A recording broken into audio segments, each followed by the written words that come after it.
ప్రభుత్వాలు మావోయిస్టులు అంతం చేయగలుగుతారా? నేను నేషనల్ పోలీస్ అకాడమీలో కాదు సార్ అవార్డు చూసానుకుంటూ వస్తాడు. తుపాకీ పట్టుకున్న నక్సలైట్ దగ్గరికి కోటీశ్వరుడు రావాలంటే భయపడతాడు. పేదవాడు మాత్రం ఏమో సంగతి అన్నా అనుకుంటాడు. ఇది మానవంతకాలం మీ తరం కాదు నక్సలైట్ అంతం చేయడం అన్నాడు. ఎందుకంటే సమాజంలో భౌతిక పరిస్థితులు ఉన్నప్పుడు అది ఏదో రూపంలో ఈ రకంగా వస్తుంటుంది. అందువల్ల దాన్ని ఒక ఆలోచనను అంతం చేయడం హింసతో యుద్ధంతో సాధ్యం కాదు అనేది 60 ఏళ్ళ ప్రభుత్వ రాజ్యం అనుభవం, రాజ్యం రూపొందించిన నివేదిక అనుభవం. ఇవాళ కాదు, మన్మోహన్ సింగ్ ఇందిరాగాంధీ ప్రభుత్వం ఉన్నప్పుడు ప్లానింగ్ కమిషన్ సెక్రటరీకి ఒక రిపోర్ట్ ఇచ్చాడు. అప్పటి నుంచి ఇప్పటి వరకు అన్ని రిపోర్ట్లు అదే చెప్తున్నాయి. అయినా కూడా ప్రభుత్వం ఆయుధాలతో హింసతో యుద్ధంతో భద్రతా బలగాలతో సైన్యంతో మేము అంతం చేయగలుగుతాం అంటున్నారు. అంతం చేయలేరు. అల్టిమేట్గా జరిగేది రక్తపాతమే, అల్టిమేట్గా జరిగేది భయంకరమైన నిర్బంధమే. ఇది ప్రజలపైన నిర్బంధంగా మారుతుంది కనుక మనం దీన్ని ఖండిస్తున్నాం. అయితే మనకి దీనికి ఏంటి పరిష్కారం? నాకు ఆవేదన ఏంటంటే, నేను విద్యార్థిగా ఉస్మాన్ సీట్లో చదువుకున్న రోజుల్లో 87, 85, 86లో వరవర్రావు మా కాలేజ్ ఆర్ట్స్ కాలేజ్ విద్యార్థి యూనియన్ ప్రారంభోత్సవానికి నాగభూషణ్ పట్నాయక్ వరవర్రావు వచ్చారు. అసలు వేల సంఖ్యలో విద్యార్థులు రోడ్డుకి ఇరుబాట్ల నిలబడి కామ్రేడ్ నాగభూషణ్ పట్నాయక్ లాల్ సలాం, కామ్రేడ్ వరవర్రావుకు లాల్ సలాం అంటుంటే దిక్కులు పిక్కటిల్లాయి.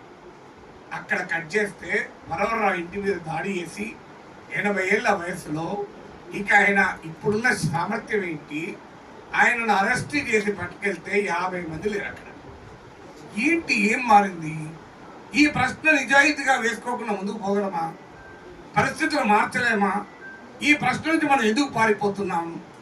ఈ ప్రశ్న వేసుకుంటే ప్రశ్న వేసిన వాడిని అనుమానిస్తున్నారు, వీరికి ఏదో పొయ్యే రోగం వచ్చింది అని. అది కానీ ఎంతకాలం ఉపన్యాసాలు ఇవ్వచ్చు, బ్రహ్మాండంగా స్ఫూర్తినిస్తారు. నేను ఒక రోజు ఆర్ట్స్ కాలేజీలో ఇలాగే ఒక విప్లవ నాయకుడితో కలిసి ఉపన్యాసం ఇస్తే, హిమాలయ పర్వత శిఖరాలపై నిలబడి ఎటు చూసిన విప్లవ పోరాటాలి, కష్టజీవులు శ్రమజీవులు పాలక వర్గాలకు వ్యతిరేకంగా, ఫాసిజానికి వ్యతిరేకంగా, సామ్రాజ్యవాదానికి వ్యతిరేకంగా తిరగబడుతుంటే అన్నాడు. నేను ఆపి అన్నా, హిమాలయ పర్వతాలు ఎక్కలేవన్నా నీ ధైర్యం అన్నా, ఎట్లా ఎక్కలేవని కూడా ఇస్తున్నాను. ఇక జనమంతా ఊపిరి తప్పని కొట్టిన ఆర్ట్స్ కాలేజ్ మెట్లు దిగినాక ఏం లేదు, మళ్ళీ హిమాలయాల్లో రెండున్నారు అక్కడ. ఎంతకాలం ఇది? Let us honestly introspect. ఏ పరిస్థితి, ఎందుకు ఇవాళ ఈ పరిస్థితి వచ్చింది? వరవరావు చరిత్ర మనకు తెలియదు, మామూలు చరిత్ర కాదు. అలాంటి గొప్ప చరిత్ర ఉన్నటువంటి ఒక వ్యక్తిని పోలీసులు అరెస్ట్ చేస్తుంటే 80 ఏళ్ల వయసులో బెయిల్ కూడా ఇవ్వమని ఆసుపత్రి బెడ్ మీద పెడితే ఎంతమంది వచ్చారు చెప్పండి? సాయిబాబాను అతి క్రూరంగా హింసిస్తుంటే ఎంతమంది బయటకు వచ్చారు చెప్పండి?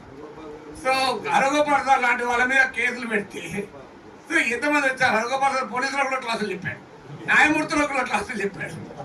సో ఏంటి మరి ఈ పరిస్థితి? ఎందుకు దీన్ని ఎందుకు మనం ఆలోచించకూడదు అంటారు. అందువల్ల దీన్ని ఆలోచించాలి అంటే లక్షలాది మంది ప్రజానీకంలోకి ఈ ఆలోచనలను ఎలా తీసుకెళ్ళాలి? ఈ ప్రశ్న ఇక్కడ చాలా మంది వామపక్ష పెద్దలు ఉన్నారు. దయచేసి ఈ ఆలోచన చేయకుండా మన ఉపన్యాసాలు ఇచ్చుకుంటే పోతుంటే, ఫాసిజానికి నిర్వచనం ఏంటి? ఎదుటోని మాట్లాడారు. ఇక్కడ కూడా 3 గంటల నుంచి బహుశా మొదటి ఎవరు మాట్లాడించినట్లేదు, మనం వేదికపై ఉన్న వాళ్ళే మాట్లాడినాం. ఎక్కడో కానీ ఈ చర్చ జరగాలి. ఏంటి, వాట్ షుడ్ బి డన్?